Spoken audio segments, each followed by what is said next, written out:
सलामती रहमत और करम हो। अगला टॉपिक हमारा इम्तिहानी नुक्ता नज़र से भी और समाजी और माशी और माशरती नुक्ता नज़र से भी बहुत अहम है। इस्लाम मुसलमान होने के नाते हमें पता होना चाहिए कि इस्लामी दुनिया का एक ऐसा मसला भी है जो कि इस्लामी दुनिया का असल में सबसे बड़ा मसला है। हमारे रोटी, हमारे सियासी, हमारे मजहबी, हमारे सारे मसलों से बड़ा एक मसला है, कश्मीर की तरह बिल्कुल, और इसका नाम है पैलेस्टाइन इशू। आज के दौर में सबसे ज़्यादा एट्रोसिटीज़ दुनिया के अंदर कहीं हो रही हैं तो वो यहाँ हो रही हैं। घरों के घर, इलाकों के इलाके बमबारी से तबाह बर्बाद हो रहे हैं। सो हमें इस मसले को समझना चाहिए, ना सिर्फ इम्तिहानी नुक्ता नज़र से बल्कि हर एक मुसलमान को समझना चाहिए कि इस तरह की सिचुएशन क्रिएट कैसे होगी और कैसे दुनिया की 25% आबादी जो है ना, दुनिया की 25% आबादी, 2 अरब की आबादी के लोग सिर्फ और सिर्फ दुनिया की आधा, एक से भी आधा फीसद आबादी से डरती है और कुछ कर भी नहीं पा रही। इंशाल्लाह इसके एंड तक आपको सारी बातों की समझ आ जाएगी। ये इवॉल्व कैसे हुआ, हम सबसे पहले इसकी हिस्ट्री देखेंगे, फिर रीजंस, लॉजिक्स देखेंगे, फिर आपको जब हिस्ट्री पढ़ेंगे तो आपको खुद ही सारी लॉजिक समझ आ जाएंगी। हमने इसकी हिस्ट्री को, हिस्टोरिकल कॉन्टेक्स्ट को आसान आसान अल्फाज में 3 फेजेस में डिस्ट्रीब्यूट किया हुआ। सबसे पहला फेज है 1897 से लेके 1947 तक, दूसरा फेज है 1947 से लेके 1979 तक, तीसरा फेज है 1982 से लेके आज के दौर तक। इन तीनों को हम वन बाय वन करेंगे। सबसे पहले हम करने लगे हैं इस वाले फेज को, उसके बाद दूसरे पे आएंगे। देखिए 1897 के अंदर सबसे पहली ज़ायनिस्ट कांग्रेस हुई थी स्विट्जरलैंड के अंदर, और ये इसलिए अहम है क्योंकि ये सबसे पहली कांग्रेस थी। इससे पहले जो यहूदी थे वो पूरी दुनिया में डिस्पर्स थे, तो ये जहां भी दुनिया में रह रहे थे वो वहां पे उनको प्रॉब्लम्स हो रही थी। एक्चुअल में वो अरब से मुतल्लिक ही थे, इससे बड़े पहले अरब से ही रहते थे। उसके बाद ये लोग बाहर, जब इन लोगों ने ट्रेड की, ये वेस्ट वगैरह में गए, तो वहां पे ये लोग जलील हो रहे थे अक्रॉस द वर्ल्ड। ठीक है, सबसे पहली जो ज़ायनिस्ट मूवमेंट कांग्रेस हुई वो 1897 के अंदर हुई स्विट्जरलैंड के अंदर, और इस कांग्रेस के अंदर एक ज्यूइश स्टेट को, ज्यूइश होमलैंड को एस्टेब्लिश करने की बात हुई फ़लस्तीन के अंदर, ताकि जो यहूदी टारगेट हो रहे हैं क्रॉस द वर्ल्ड, जो यहूदी डिस्क्रिमिनेशन का शिकार हो रहे हैं, क्योंकि ये वो टाइम था जब जो है ना वो यूरोप के अंदर से, क्योंकि खास करके यहाँ प्राइम फोकस यूरोप है, यूरोप के अंदर से मजहब खत्म हो रहा था। सो यहूदी टारगेट हो रहे थे। यहूदी को क्या, कट्टर मजहबी लोग होते थे, तो ये चाहते थे कि हम जो है ना वो जो डिस्पर्स पूरी दुनिया में अलग अलग जगहों पे पड़े हुए हैं, हम कहीं एक स्टेट एस्टेब्लिश करें जो हमारा गढ़ हो, और वो जो स्टेट है ना, जो वो जो भी स्टेट हो वो भी फ़लस्तीन, क्योंकि वो हमारे मुकद्दस मकामात है। दूसरी अहम डेवलपमेंट, और इसके बाद ये मूवमेंट चल पड़ी बाकायदा तौर पे, उस कांग्रेस के बाद ये एक मूवमेंट चल पड़ी जिसपे काम होता रहा कंसेक्यूटिवली। फिर उसके बाद 1917 के अंदर दूसरी सबसे अहम डेवलपमेंट हुई, वो ये हुआ कि एक बाल्फोर डिक्लेरेशन हो गया। ये एक लेटर था जो कि बरतानवी फॉरेन सेक्रेटरी ने जो है ना वो अपनी बरतानिया की, क्योंकि उस टाइम बरतानिया किंग था, वो बरतानिया was a world power, world leader, आज के यूएसए से कहीं ज्यादा पावरफुल था वो उस टाइम के हिसाब से। तो उसके जो फॉरेन मिनिस्टर था ना, उसने, फॉरेन सेक्रेटरी जो था, उसने बरतानवी सपोर्ट शो कर दी उस मूवमेंट को कि हम आपको एक फ्री, एक अलग से एक स्टेट बनाने के लिए हम आपके साथ खड़े हैं, और इसमें जो भी करना पड़ा हम आपके साथ करेंगे। बहुत हौसला मिल गया यहूदियों को कि हमारे साथ वर्ल्ड लीडर खड़ा है हर किस्म की सपोर्ट देने के लिए, और उसने सपोर्ट दी भी। आगे फर्दर आप उसको देखेंगे। 1920 के अंदर वही हुआ जिसका डर था, लीग ऑफ नेशन बन गई, और लीग ऑफ नेशन ने बरतानिया को ग्रांट कर दिया the mandate to administrate Palestine, कि भाई आप लोग अगले 30 सालों तक, 1948 तक पैलेस्टाइन को एडमिनिस्ट्रेट करो। और बरतानिया कौन था? बरतानिया वो था जो स्टेट बनने के हक में, इसने ऑलरेडी बता दिया था कि भाई ठीक है आप लोग स्टेट बनाएं। ठीक है, और जब ये कब था, आने वाले 30 सालों में, जब डिसोल्यूशन हो चुका था ओटोमन एम्पायर का in the end of world war 1, कि जब वर्ल्ड वॉर 1 में तुर्कियों ने साथ दिया था दूसरी साइड का, उन लोगों ने कहा कि जब तुर्की टूट जाएगा तो उसके बाद क्या होगा कि आने वाले 30 सालों तक बरतानिया, लीग ऑफ नेशन ने ये मैंडेट बरतानिया को दिया कि भाई आप एडमिनिस्ट्रेट करेंगे इस एरिया को, और जो है ना वो आने वाले सालों में आप जो है ना वही मिलिटरीली और ऊपर नीचे यहाँ पे एडमिनिस्ट्रेट करके जो भी करना हुआ फर्दर प्रोसीडिंग की। और बर्तानिया वो था जो उससे पहले बालफोर डिक्लेरेशन में ये बात एक्नॉलेज और कन्फेस कर चुका था, ठीक है भाई हम लोग यहाँ पे फ्री जो है ना, क्योंकि यहूदियों के बड़े यहाँ रहते थे, क्योंकि यहूदियों के साथ बहुत ज्यादतियां हो रही हैं, सो इसीलिए इनको एक स्टेट यहाँ बनाने की इजाजत दी जाए। यहां तक मामला इसी तरह चल रहे थे। अब 1920 में एक दूसरी सबसे अहम डेवलपमेंट होती है और जिसका नाम है हगना। हगना की क्रिएशन होती है 1920 में। सबसे पहले एक ज्यूइश पैरामिलिट्री फोर्स जिसका नाम हैगना होती है ना, पैरामिलिट्री फोर्स बन जाती है, जो कि बाद में क्रिएशन ऑफ जो है ना क्रिएशन ऑफ इसराइल की बहुत बहुत अहम रोल प्ले करती है, क्योंकि ये बाद में एक बहुत फर्स्ट डिफेंस फोर्स बन जाती है। बहुत अहम किरदार अदा किया इसने 1948 के से ऑनवर्ड और इनवर्ड इवन से, ठीक है। इस पैरामिलिट्री फोर्स ने they were brave, they were train और they were well train, they were getting training from the world leader. बरतानवी फौजियों से, बरतानवी जर्नैलों से वो लोग ट्रेनिंग लेते थे और बरतानवी सिस्टम्स यूज किया करते थे। बरतानवी जो उस टाइम का रडार सिस्टम होता था वो सब चीजें इन लोगों ने they were being trained by from them. फिर 1930 के अंदर ना 1930s में 1936 और 39 के दरमियान में अरब रिवॉल्ट्स हुए। ये भी एक इंपॉर्टेंट और हिस्ट्री शेपिंग सिनेरियो था। वो ये हुआ कि जो यहाँ पे बरतानवी लोग हुक्मरानी कर रहे थे लीग ऑफ नेशन के उस डॉक्यूमेंट के तहत, जिसने 30 साल तक हुक्मरानी करनी थी, तो जो पॉलिसियां बना रहे थे ना बरतानवी, वो लोग यहूदियों के हक में बना रहे थे। क्यों? उसकी वजह बिल्कुल वही है जो यहाँ बर्रे सगीर में थी। मतलब मुसलमानों से उन लोगों ने हुक्मरानी ली थी और मुसलमानों ने हुक्मरानी दी थी, सो वो लोग prone to the Jewish people थे। बिल्कुल ऐसे ही जैसे यहाँ पे बड़े सगीर के अंदर वो लोग प्रोन टू द हिंदूज थे एज कंपेयर टू मुस्लिम्स। मुस्लिम को वो एनिमी समझते थे कि मुसलमानों से उन लोगों की जंगी हुई थी, मुसलमानों के साथ वो लड़े थे।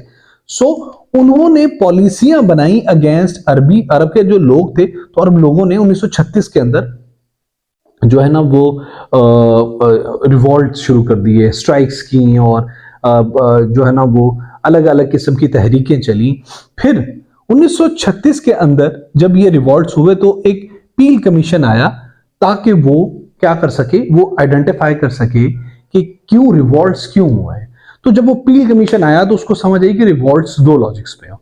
एक तो डिस्क्रिमिनेटरी पॉलिसियां इन मुसलमानों को लगती हैं कि जो बना रहे हैं ब्रिटेन के लोग, पॉलिसियां बना रहे हैं वो, और दूसरा जो जूइश लोग हैं उनके दरमियान इन लोगों के आपस में डिफरेंसेस बहुत ज्यादा और ये कभी भी एक साथ इकट्ठे नहीं रह सकते।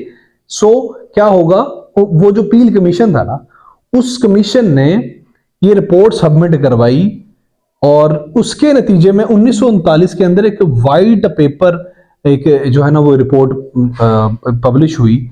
और वो ये क्यों हुई? क्योंकि यह अब तक 1939 के अंदर वर्ल्ड वॉर 2 स्टार्ट हो चुकी थी और वर्ल्ड वॉर 2 स्टार्ट हो चुकी थी का मतलब है कि हॉलोकास्ट स्टार्ट हो चुकी थी, यानी कि यहूदियों का परसिक्यूशन स्टार्ट हो चुका था। अब तक दो डेवलपमेंट बहुत अहम हुई हैं। पहली तो ये कि बर्तानिया को ये पता चल गया है कि ये लोग आपस में नहीं रहेंगे। दूसरा, हॉलोकास्ट हो रहा है, ठीक है। तो जब हॉलोकास्ट हो रहा है, कहीं से अगर यहूदियों को मारा जा रहा है, कहीं से अगर यहूदियों को मारा जा रहा है, तो वो सारे के सारे यहूदी क्या करेंगे, भाग के आ जाएंगे फलस्तीन के अंदर, जो उस टाइम के यहूदियों का गढ़ बना हुआ है, ठीक है।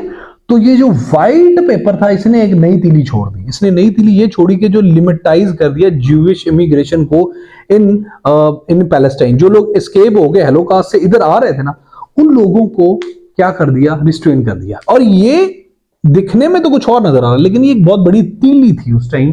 और तीली ऐसे थी, ये शोला ऐसे था कि जो है ना उसके बाद क्लैशेस शुरू हो गए अरब्स के अंदर और ज्यूइश लोगों के अंदर, क्योंकि अरब्स के पास जस्टिफिकेशन थी कि आप लोगों को और लोग यहां लाने की इजाजत नहीं है, और वो लेके आते थे। वो दूसरे यहूदियों को अपने बहन भाई रिश्तेदार समझते थे। So they used to bring them in the state of Palestine, कि वो उनका घर है। तो यहाँ पे लड़ाइयां शुरू हुई और ये वो लड़ाइयां थी जो 1939 से लेकर ऑनवर्ड 1947 तक चलती रही, जब तक वर्ल्ड वॉर चलती रही।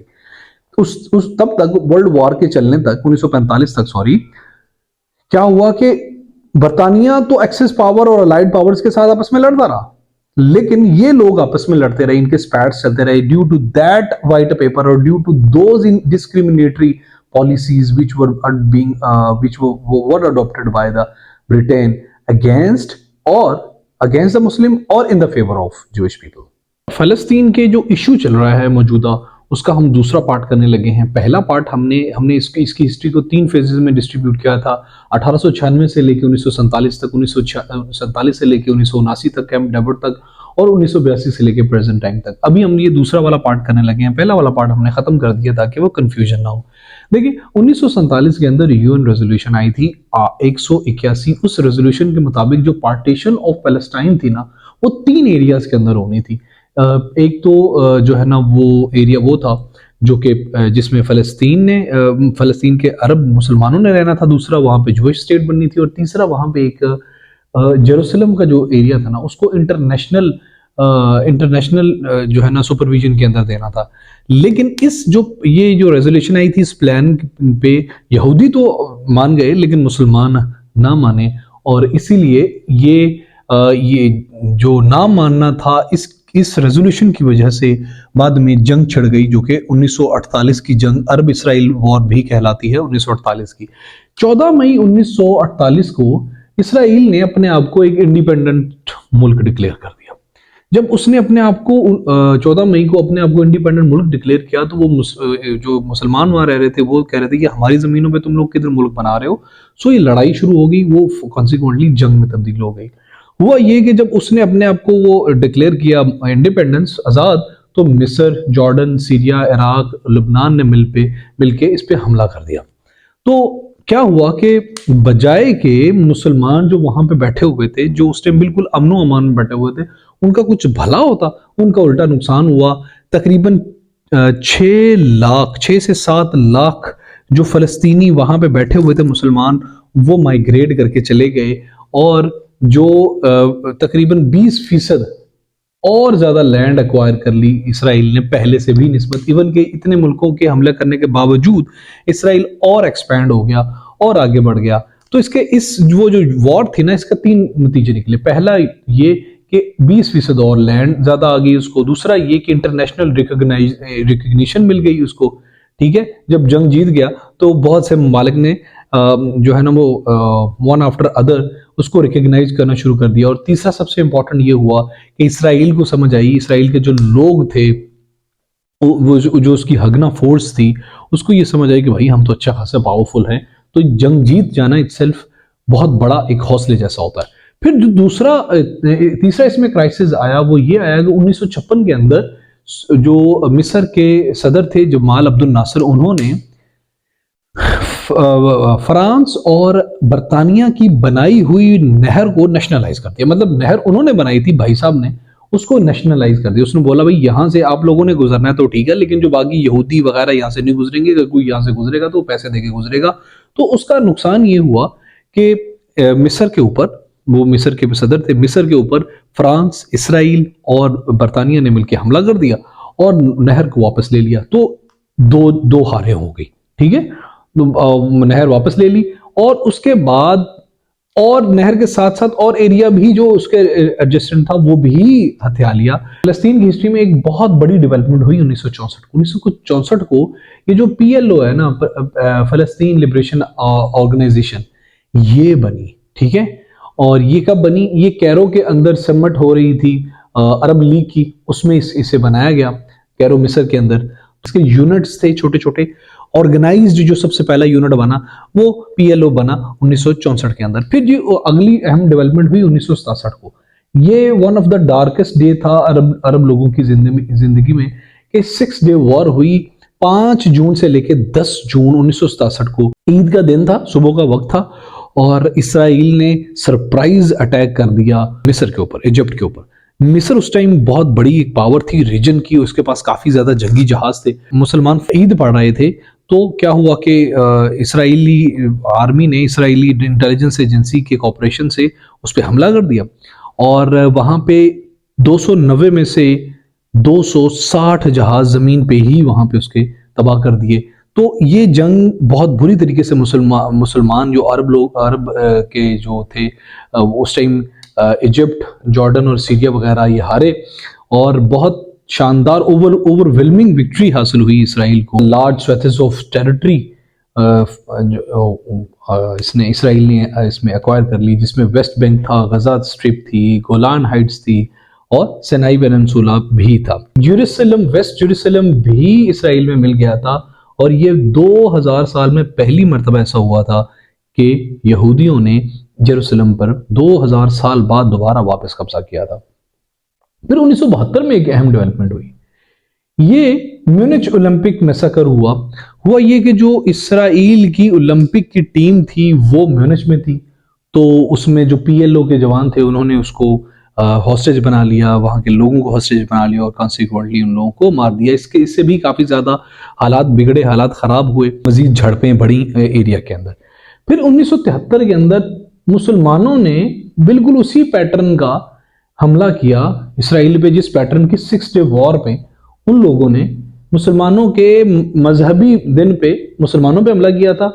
यम किपुर एक इसका इनका यहूदियों का एक मजहबी दिन होता है। इस दिन जब वो अपनी इबादत में मसरूफ थे, बिल्कुल उसी पैटर्न पे जिस तरह मुसलमान अपनी इबादत में मसरूफ थे, तो मुसलमानों ने, इजिप्ट और सीरिया ने वो सरप्राइज अटैक कर दिया इसराइल पे, जिसका उसके काफी ज्यादा नुकसान हुआ। सीज फायर इस बात पे हुई कि जो इसराइल है वो सिनाई पेनिनसुला जो 6 डे वॉर में हारा था वो उसको वापस करेगा।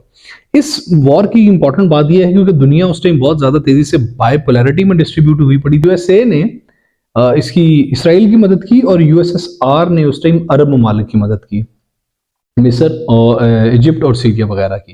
तो जो इजिप्ट और सीरिया ये उसमें जीत गए।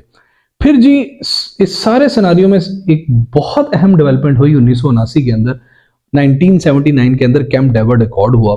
एक पीस ट्रीटी हुई बिटवीन इसराइल एंड इजिप्ट।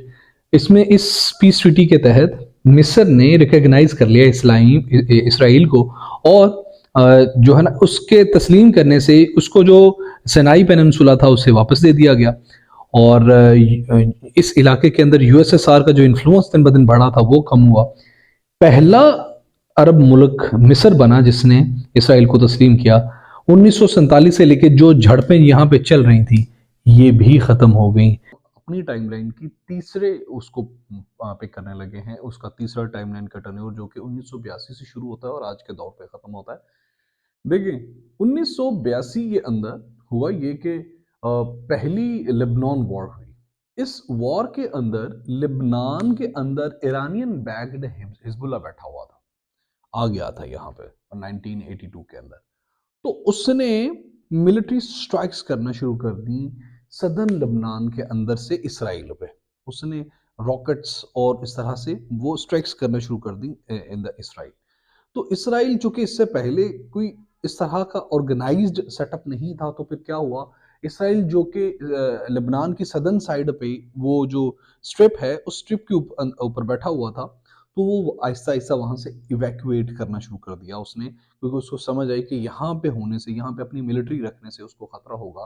तो कॉन्सिक्वेंटली क्या हुआ कि पीएलओ जो कि हिजबुल्ला जिसको सपोर्ट कर रहा था, जो कि ईरानियन बैक्ड था, उसकी वजह से इसराइल को जो कि सदर्न लेबनान के अंदर अपने पांव जमा रहा था, कॉन्सिक्वेंटली उसको वहां से जाना पड़ा। फिर जी 1987 के अंदर पहला इंतिफादा हुआ। पहला इंतिफादा इंतिफादा अब तक जो हुए हैं वो हम पढ़ेंगे, आपको समझ आएगी। इंतिफादा कहते हैं अपराइजिंग्स को। इंतिफादा क्यों हुआ? क्योंकि जब यहाँ से वेस्ट बैंक वहाँ से सदर्न लेबनान से और वो स्ट्रिप से जब इसराइल गया, तो इसराइल ने अट्रॉसिटीज करना शुरू कर दी, इसराइल ने मजालिम करना शुरू कर दिए अब वहाँ के नेटिव एरियाज को, जो वहाँ पे लोग बैठे हुए थे। तो क्या हुआ, पहला इंतफादा हुआ। इंतफादा कहते हैं हम वो जो वाइड स्प्रेड प्रोटेस्ट थे, सिविल डिसोबीडियंस थी और टेररिज्म और वायलेंस था। और इस सब को कौन कर रहा था? इस सब को हमास बैक कर रहा था। हमास की वजह से, हमास इस सबके को जो है ना वो सबको सपोर्ट कर रहा था, और हमास की वजह से सबसे पहला इंतफादा 1987 के अंदर हुआ फ़लस्तीन के एरिया के अंदर। फिर जी 1991 के अंदर मैड्रिड पीस कॉन्फ्रेंस हुई और मैड्रिड पीस कॉन्फ्रेंस में अमेरिका था, रशिया था, यूएसएसआर उस टाइम का था और इसराइल था और अरब जितनी भी स्टेक होल्डर्स थे पहली मर्तबा किसी भी प्लेटफॉर्म पे बैठे ताकि वो पीस की बात कर सकें, निगोशिएशन कर सकें, बात कर सकें कि इस मसले का हल कैसे निकालना है। इसी की आगे फर्दर हम देखते हैं कि 1993 के अंदर ओस्लो एकॉर्ड होता है। क्या हुआ कि इसराइल और पीएलओ जो फलस्तीनियन लिबरेशन आर्मी थी, उन लोगों ने नेगोशिएशन की ओवर बॉर्डर डिस्प्यूट्स और सेल्फ गवर्नेंस इन पैलेस्टाइन। अब ये सबसे पहला स्टेप था, इससे पहले स्टेप्स हो रहे थे, ये सबसे पहला स्टेप था जब इसराइल ने बात की, निगोशिएशन की कि हम ठीक है, आप जो कह रहे हैं हम उसको मान लेते हैं। दो ओस्लो अकॉर्ड्स हुए थे, एक 1993 में हुआ था, एक 1995 में हुआ था। इसका नतीजा ये निकला कि इसराइल के प्राइम मिनिस्टर को एक शिद्दत पसंद यहूदी ने कत्ल कर दिया और प्राइम मिनिस्टर का नाम था यित्ज़हक रॉबिन। इनको इसलिए कत्ल कर दिया गया क्योंकि यहूदी का जो शिद्दत पसंद फ्रैक्शन था वो नहीं चाहता था कि इस तरह का कुछ भी ऐसा हो जिससे मुसलमानों के साथ टू स्टेट सोल्यूशन पे बात की जाए। वो ये कहते थे ये इलाका तो हमारा है।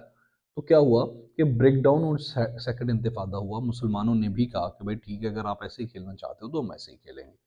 फिर 1994 के अंदर जॉर्डन इसराइल पीस ट्रीटी हुई। क्या हुआ कि जॉर्डन ने और इसराइल ने बायलैटरली एक दूसरे की सॉवरेनिटी को जो है ना रिकॉग्नाइज कर लिया। आपस में जो बाउंड्री हैं उनको इस्टेब्लिश किया कि मतलब तुम्हारा ये एरिया है, मेरा इंटरनेशनल जो बाउंड्री है वो रिकॉग्नाइजेशन होगी। और ये दूसरा मुल्क था जिसने मिस्र के बाद इसराइल के साथ अपने डिप्लोमेटिक रिलेशंस एस्टेब्लिश कर लिए थे। So it was one of the major movement in the history of this conflict. 1995 के अंदर असैसिनेशन ऑफ यित्ज़हक रॉबिन हुई। यित्ज़हक जो था ना, ये head of left wing party था। ये लेबर पार्टी का जो है ना वो हेड था। ये इस तरह के इनिशिएटिव्स ले रहा था जैसे कि Oslo accord, Jordan Israel peace treaty. ये मसलों के सॉल्यूशन की तरफ जा रहा था। तो जैसा कि बताया कि एक शिदत पसंद यहूदी ने इसको कत्ल कर दिया और इसका नतीजा ये निकला कि जो पीस प्रोसेस हो रहा था ना वो ख़त्म हो गया और दोबारा से अपराइजिंग्स शुरू हो गई। फिर 2000 और 2005 के दरमियान सेकेंड अल अक्सा इंतफादा हुआ। पहला इंतफादा कब हुआ? 1987 के अंदर। 2002 और 2005 तक ये सेकेंड इंतफादा हुआ। ये पहले से ज़्यादा इंटेंस था। वो जो अपराइजिंग्स थी, डिसोबीडियंस थी, जो है ना वो बॉम्बिंग्स थी, सुसाइड बॉम्बिंग्स वगैरह थी। तो वो बहुत पहले से बहुत शदीद हुआ। वो जो फ़लस्तीनी थे जो निहत्ते थे बेशक, लेकिन उन लोगों ने हमास और हिजबुल्लाह की हेल्प से बहुत शदीद किस्म का जो है ना रिएक्शन किया। ये 2005 में ख़त्म हुआ। तो इसके नतीजे में इसराइल ने वेस्ट बैंक जो है ना उसके अंदर ऊपर उसके अंदर बैरियर्स बना लिए ताकि उसको ये समझ आए कि क्योंकि सेकंड इंतिफादा से एक बहुत ज़्यादा अपराइजिंग्स हो रही थी, रेजिस्टेंस हो रही थी, तो वहाँ पे वेस्ट बैंक के अंदर बैरियर्स बनाए ताकि जो फ़लस्तीनी वहाँ से अंदर आ रहे थे इसराइल के अंदर, उनको रोका जा सके और मुसलमानों को जो है ना वो वहाँ वहाँ तक सस्टेन किया जा सके, वहाँ तक रोक लिया जा सके कि वो आगे ना आए।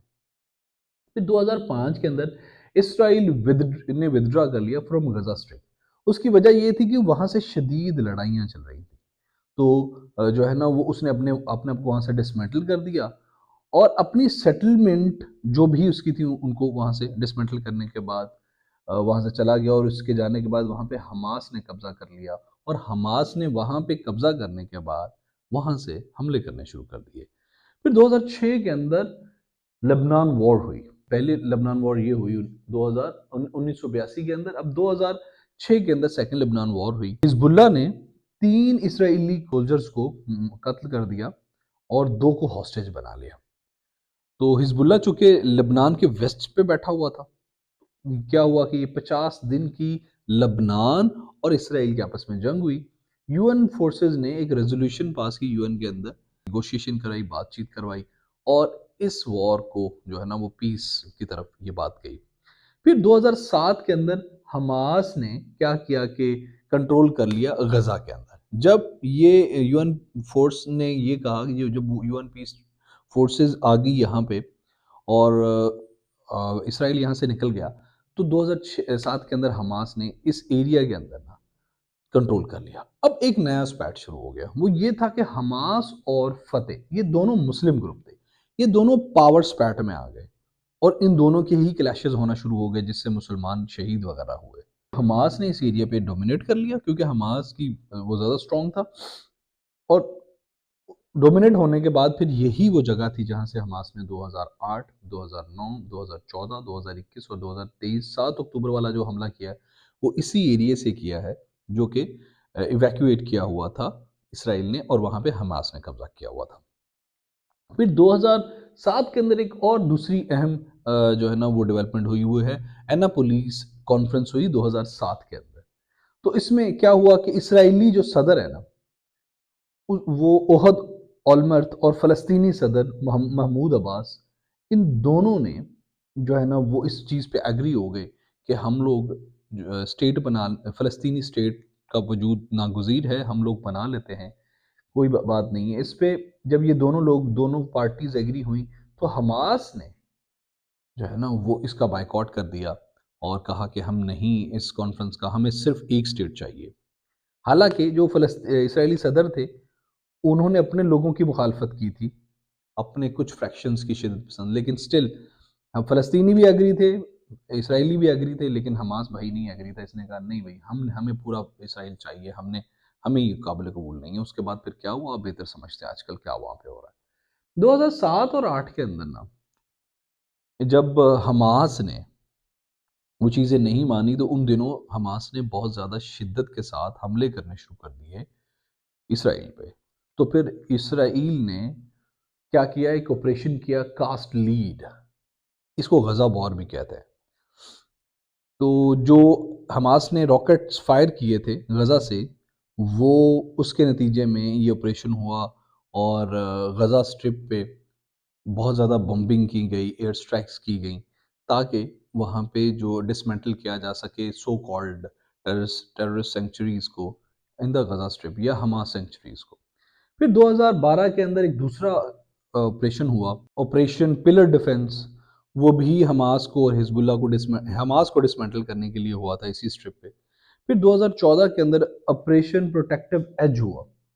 ये उस चीज़ के नतीजे में हुआ कि जब हमास ने क्या किया कि 3 इसराइली बच्चों को सबसे पहले तो वहाँ से अगवा किया, अगवा करने के बाद में उनको कत्ल कर दिया। तो उसके नतीजे में ऑपरेशन प्रोटेक्टिव एज किया उन लोगों ने और उसके जो है ना काफ़ी ज़्यादा इन्होंने 3 मारे थे, उन्होंने काफ़ी बच्चों को मारा था, 300 के करीब बच्चों को मारा उन लोग और भी बहुत ज़्यादा यहाँ पे तबाही बर्बादी वगैरह की। हम 2020 से ऑनवर्ड्स रीसेंट डेवलपमेंट्स देख लेते हैं फ़लस्तीन इशू की। तो उसमें 2020 के अंदर ट्रम्प पीस प्रॉस्पेरिटी प्लान था। ये ये plan is one of my favourite plans apart from all the disagreements the people having with the Trump and his administration and his those all initiatives which he had taken, including the recognition of Jerusalem as the capital of Israel. तो उस सब के disagreements के बावजूद ये plan एक अच्छा plan था और एटलीस्ट मेरी मेरी जाती असेसमेंट ये है। इसमें ट्रंप ने टू स्टेट सोल्यूशन को एक्नॉलेज किया, उसने कहा ठीक है भाई और मैं क्या करूंगा कि मैं 50 बिलियन यूएस डॉलर की इन्वेस्टमेंट करूंगा फ़लस्तीन के अंदर। लेकिन आपको क्या करना है कि आपको इसराइल का जो वहां पे करंटली उसकी जहां जहां पे सेटलमेंट्स हैं आपने उसको एक्नॉलेज करना है कि इसराइल का वेस्ट बैंक के अंदर और दूसरे जहां जहां उसका कब्जा है वहां पे और यरूशलेम को उसका कैपिटल एक्नॉलेज करना है, उसको उसकी टेरिटरी कंसीडर करें और जहां पे मुसलमान बैठे हुए हैं वहां पे मैं उनकी जो है ना वो एक separate state international community acknowledge करा देता हूँ और जो है ना वो फ़लस्तीन को एक अलग टेरिटरी बना देते हैं हम गजा स्ट्रिप और जहां जहां पे मुसलमान बैठे हुए हैं वहां वहां। ये plan to some extent biased भी है लेकिन और कोई सोल्यूशन नहीं है। अब जहां तक इस फ़लस्तीनी इसराइली यहूदी आ गए वो वहां से वापस तो कभी भी नहीं जाएंगे ना। सो इसलिए मैं कहता हूं कि ठीक है इसको ये this was a fair deal, कभी हम उसको इस डील में आ जाते जैसे यहूदी करते हैं और बाद में क्या करते जब हम अपने कदम मजबूत कर लेते तो हम उनको दोबारा ऑक्यूपाई कर लेते। We have a lot of differences. मुसलमान दुनिया की आबादी का 24% और यहूदी 0.1% बनते हैं। सो कुछ अगर हो सकता है इस पे, तो आई थिंक मजीद लोगों के कत्ल अट्रॉसिटी से बेहतर था कि ये सोल्यूशन पे एग्री हो जाना चाहिए था। मैंने तब भी, I was a student of CSS those days, और मैंने इसको फेवर किया था कि भाई इसको एक्नॉलेज करो, एक मरतबा अपनी स्ट्रेंथ को मजबूत करो एंड देन फाइट बैक। है, इसको ना सिर्फ जो अब्बास महमूद साहब थे फ़लस्तीन के सदर, उन्होंने, महमूद अब्बास साहब, ना सिर्फ उन्होंने इसको रिजेक्ट किया, बल्कि इंटरनेशनल कम्युनिटी ने, जो मुसलमान ममालिक थे पर्टिकुलरली जिनमें जिनमें मुसलमान ममालिक का पाकिस्तान भी था, उसने भी रिजेक्ट किया। हर हर फॉरेन हर कंट्री के अपने फॉरेन इंटरेस्ट होते हैं, फॉरेन रिलेशंस या, आई थिंक इन्होंने इन्होंने सही किया होगा। लेकिन मेरी जो नेव सी परसेप्शन उसके मुताबिक this was a good plan, और दुनिया को एक्नॉलेज कर लेना चाहिए था। फिर 2020 के अंदर ही अब्राहम अकॉर्ड का एक सीरीज चली।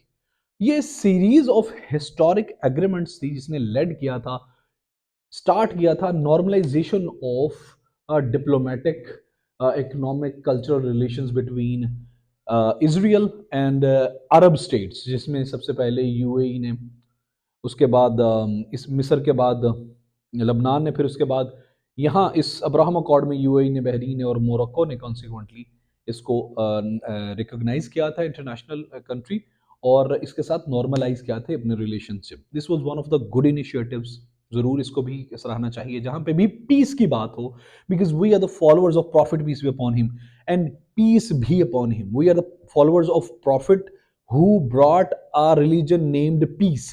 तो जहां पे भी पीस की बात होगी, मेरे जैसा जो बंदा है, जो बेकार सा बंदा है, वो तो उसको एक्नॉलेज ही करेगा, वो उसको सराहेगा। ठीक है, आपने फाइट करनी है, पहले अपने आप को मजबूत करो and fight back to them with the supremacy of the power, ताकि कम से कम अट्रॉसिटीज हों, कम से कम मसले हों, कम से कम लोगों को मसले हों, और आप मैक्सिमम पावर गेन कर सको। ये ना हो कि आप गरीब हों और आप अगले से लड़ते रहें, आप कुट खाते रहें, as a things going on in Palestine. फिर जो बात करेंगे, 2021 के अंदर एक और मेजर डेवलपमेंट हुई। वो ये हुआ कि मई के अंदर कॉन्फ्लिक्ट हुआ गजा के अंदर। ये 11 दिनों की जंग हुई, जिसमें हमास ने क्या किया था, क्योंकि हमास बैक कर रही है फलस्तीनी लोगों को, और हमास खुद बैक हो रही है ईरान से। तो ईरान चूंकि वहां पे फलस्तीन के अंदर जो इसराइली लोग हैं, they are beating, they are killing, they are you doing sort of cruelties with Muslims of Palestine. Israeli जो मजालिम थे उनके खिलाफ हमास ने जो है ना वो रॉकेट्स फायर किए, और वो रॉकेट्स चूंकि वो जो है ना मिलिटरीली उनका जो डिफेंस सिस्टम है बहुत अच्छा है, तो वो मिलिट्री जो उनकी इंस्टॉलमेंट्स है उनके ऊपर है। तो इन लोगों ने वहां पे सिविलियंस जो एरियाज थे उनके ऊपर अटैक्स किए, रॉकेट अटैक्स बहुत ज्यादा इंटेंस थे। और इसके पीछे लॉजिक जो था ना, वो अल अक्सा मॉस्क और जेरूसलम भी था, क्योंकि उन लोगों यहूदी जो थे वो बहुत ग्रिप कर रहे थे उन एरियाज के अंदर। सो व्हाट दे डिड के उन्होंने रॉकेट अटैक्स किए, ये 11 दिनों की जंग हुई, और इसके बाद ये मिस्र के जो है ना वो मिस्र ने इसको सीज फायर कराया, आपस में निगोशिएशन कराई हमास की और जो है ना वो इसराइल की। फिर 2022 के अंदर इसराइल है उसने एक ऑपरेशन स्टार्ट कर दिया, ताकि वो वहां जो गजा स्ट्रिप है वहां से वो हमास को खत्म कर सके।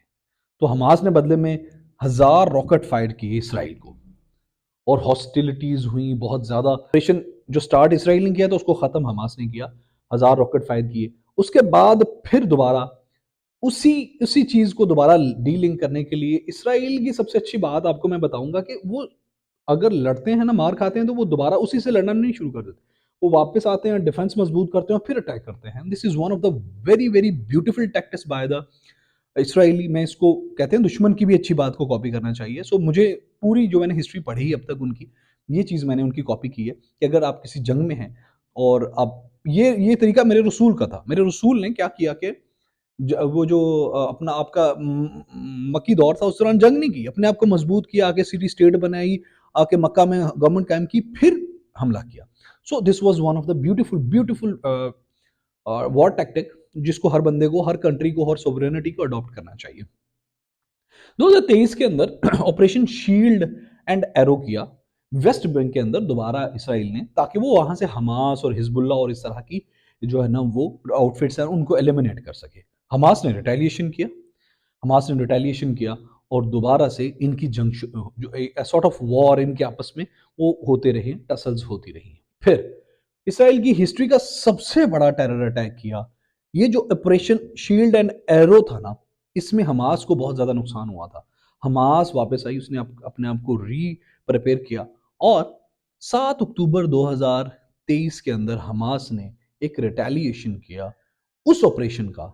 और हमास ने सरप्राइज अटैक करते हुए इसराइल की जो सिविलियन कम्युनिटीज हैं, 20 कम्युनिटीज, 20 सिटीज या गांव या इलाकों के अंदर हर तरीके से हमला किया, जिसमें से रॉकेट फायर थे, पैराग्लाइडर्स उतरे, बोट्स के तरीके से, मोटरसाइकिलों से गए, आम व्हीकल से, लोकल व्हीकल से, वहां पे गाड़ी जो चीज मिली उससे वो घुस गए उनके घर में और 1200 लोगों को कत्ल कर दिया। 1200 लोग जो कत्ल हुए वहां पे, उनमें से 134 लोग हॉस्टेज हुए और हजारों लोग जो है ना उनको जख्मी किया गया। This was the entire history of Palestine and Israel conflict. तो मैं अक्सर कहा करता हूं कि हर एक अमल का रद्द अमल होता है।